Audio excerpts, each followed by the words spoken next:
Right then, boys and girls, hello, that is Dutch for hello. My name is Adam Clery, and the next time you think you are good at your job, please remember that Arne Slot inherited this Liverpool side that was losing its way, let's not forget, didn't spend a single penny, and just casually made them the best team in Europe. And last night, against Real Madrid of all teams, they f***ing looked it. Right then, let's get into it. This was your Liverpool 11 last night, and honestly, I'm not just saying this because you're probably a Liverpool fan, this is my favourite team and system in the world right now. And the reason for that is because Arne Slot has not overly complicated what is a very classic 4-3-3 system. We spent the last 2 or 3 years watching midfielders come in here and full-backs and over there, and it's trying to do loads of different things, and it's trying to keep the ball for forever, but that is not what this Liverpool team is. The centre forward is the focal point, the 2 wide attackers provide the width, the 2 number 8s get up in support, the 6 is a single pivot, he sits in that space on his own, the full-backs push up to give you nice little passing angles, and the 2 centre-backs are good on the ball and play with the goalkeeper to have this little build-up structure. It's not genius, it's not overly clever, but it's so devastatingly effective with these players. But the reason I tell you this is not merely to simp, it's because the simplicity involved is also kind of its weakness. And you saw at the start of this game, Real Madrid targeting this very thing. Their plan from the jump was to disrupt this build-up shape that Liverpool used to control the games. And they did that by having 3 players in this area here. 1 each to press the centre-backs and try and stop the balls going out to the full-backs, and another one to stop any central ball getting into 𝗕𝗫𝗀𝗍𝗫. And yes, we are now several months into his 2nd season at Liverpool, and my brain still will not commit between Berg, Birch and Burke. And every single time Liverpool got the ball at the back, you saw this shape appearing and this strategy being deployed. You can see that even when they lose him for a couple of seconds, the first instinct, turn the head, where is he? I need to get back in the line. I need to stop the pass going in there. And in terms of the build-up, this gave us this, right? This is every single pass that he managed to make in his own half, so during the build-up, in that first half. Now for him, this is quite unusual. There's virtually nothing progressing the ball into the centre of the pitch. He couldn't really get any carries off. I think he got 1 successful turn and run. Virtually everything is straight back to another player. Madrid actually did really well at shutting this down in the first half. And as strategies against Liverpool go, this one's actually pretty effective, because what it forced them to do, because they had a man less in this area, Andy Robertson was kind of tucking in as a 3rd centre-back, then either Jones or McAllister would drop into this area here to sort of give them a far more cautious and conservative 3v3. So when the ball did eventually go out to these wide areas, central areas dropped off, someone from Madrid would jump out, target them in the wide areas, try and win it back there. And of course, if you can't successfully do that, that leaves Salah and Diaz really, really badly isolated. And every time Liverpool did manage to beat this press and get the ball up to them, they were pretty much on their own. They were either facing with their back to goal or had to play it back into the centre or got swamped by the defenders in this area.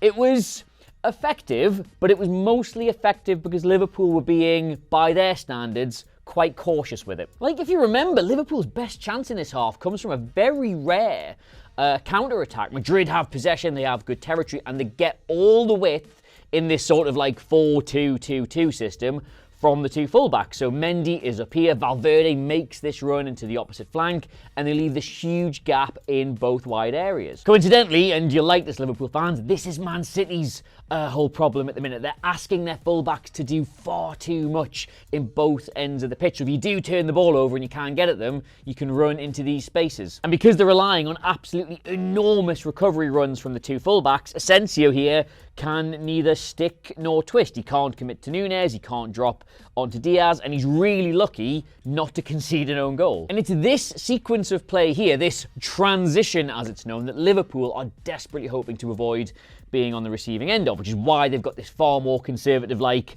lopsided 3-3 in their own half as opposed to a 2-3. What Slot desperately didn't want to happen was for Madrid to turn the ball over when Liverpool had good possession and then attack that space in behind Andy Robertson. Still a great player, still a fantastic footballer, but the legs are not what they used to be, and against either 𝗘𝗫𝗧𝗏 or Diaz, he would almost certainly lose those 1v1s a lot more than he won them. But there's a little moment in the first half which must have set off a light bulb in his head, because here all his nightmares are coming true at once. They have turned the ball over and Liverpool have slightly overcommitted, and Robertson is there to be attacked. This space is here to be targeted. That'll force Liverpool back. That could create a chance.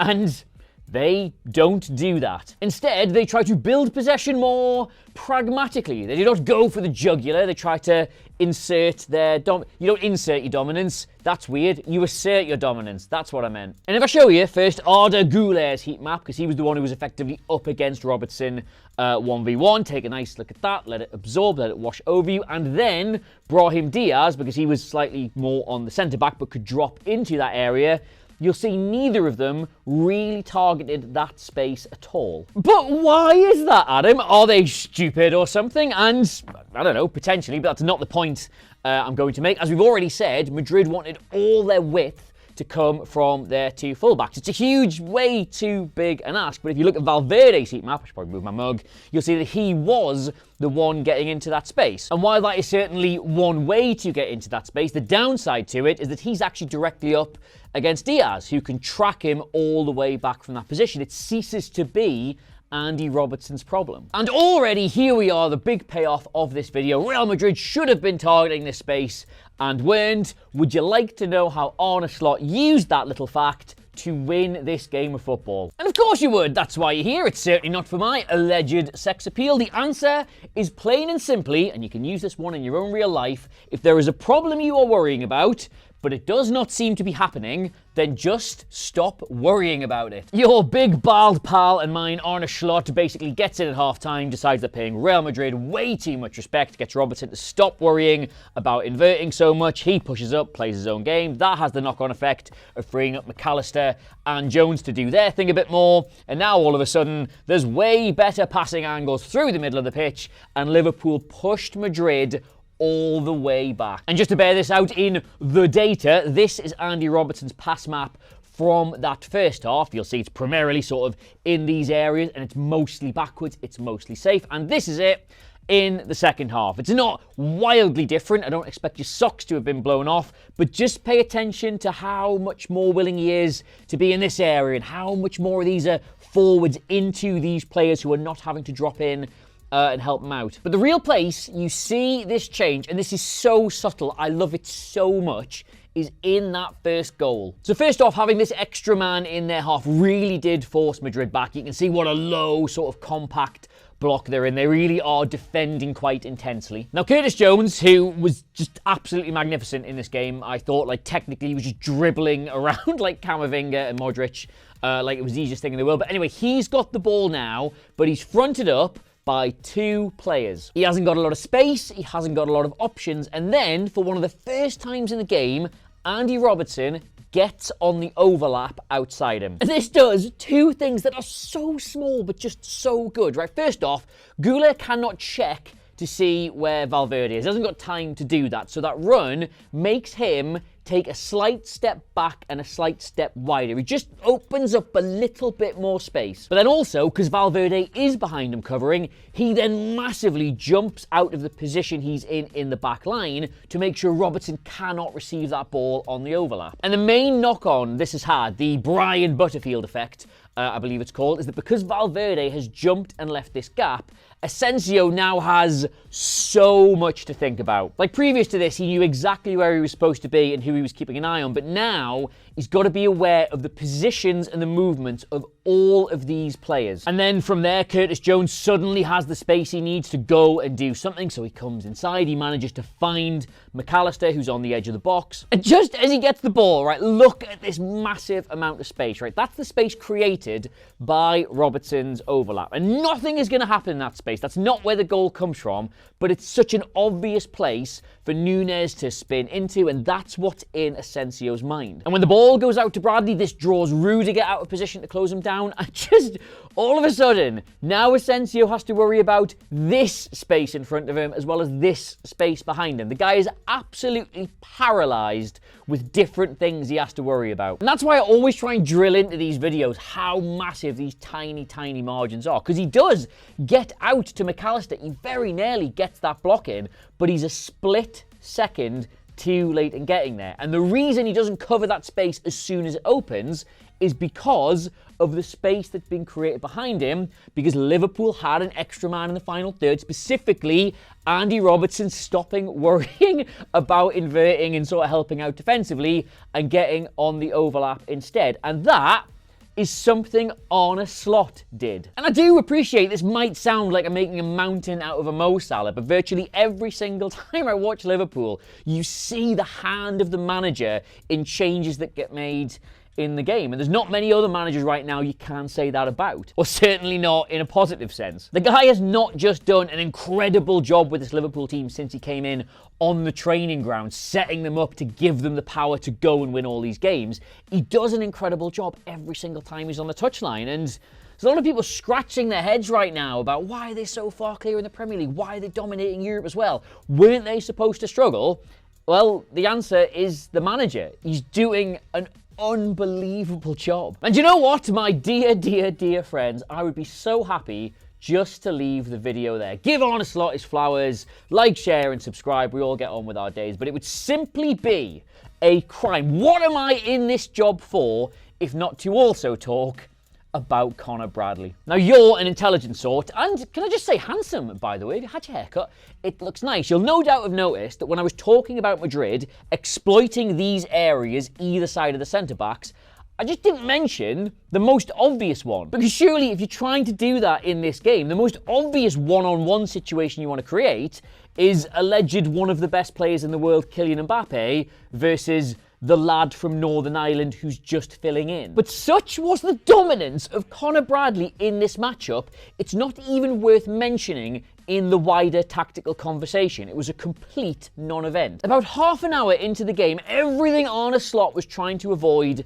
has happened. Madrid are breaking on the transition. They have got space in behind, and Mbappe has somehow been left with Alexis McAllister. This is everything Madrid should have been trying to do and everything Liverpool were trying to stop happening. It is game over. Surely this is the first goal, and Conor Bradley just strips him for pace and then splatters him with a sliding tackle with all the vim and vigour of a much older boy in a bad mood playing against his little brother's friends. This was Bradley's heat map for the game. It's all the tackles he won, it's all the interceptions he made, it's all the ball recoveries. Virtually everything, by the way, in this corner is 1v1 against Mbappe. It's one of the most one-sided, like, wide attacker versus fullback displays I have seen in ages.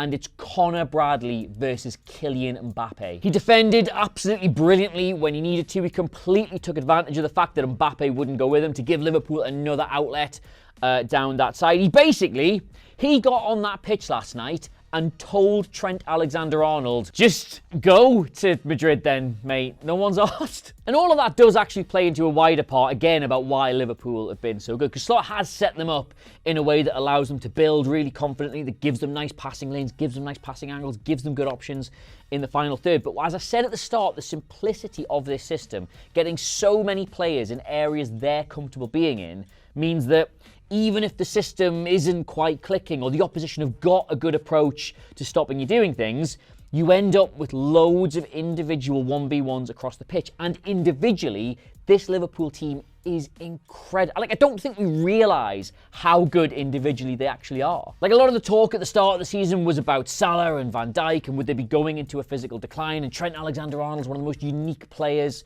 the Premier League's ever seen. But you forget that, like everybody else, is at a top level. Like, Jones looked amazing. McAllister, I thought Núñez was really, really good. Diaz is one of the best left-sided players in the league. Konaté is just enormous.